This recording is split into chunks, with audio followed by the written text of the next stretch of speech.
Stressda bo'lganingizda eng ko'p ta'sirlanadigan organingiz bu o't tufayli. O't tufayli boshqa organlarga qaraganda asabiy organ hisoblanadi va stress paytida juda ham tez ta'sirlanadi. Agar o't tufayingizda tosh paydo bo'lishini xohlamasangiz, stressga berilmang. Agar o't tufayingizda dimlanish bo'lsa, sizda kelajakda o't tufayda tosh paydo bo'lishi mumkin. Buni oldini olish uchun esa quyidagi maslahatlarimga amal qiling.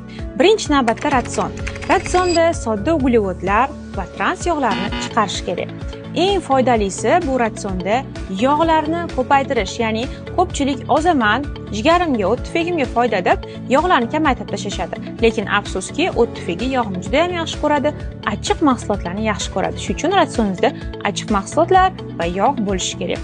Kletchatka, ya'ni yashil mahsulotlarni har kunlik ovqatlanish tartibiga qo'shishingiz kerak. Bundan tashqari, suv juda ham muhim. Ya'ni bir kunda 1 stakan suv ichadigan insonlarda o't suyuqligi yaxshi ajralmaydi.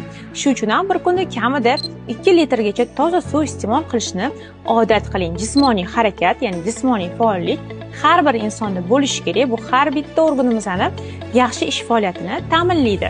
Ovqatlanish mahallari esa juda ham muhim.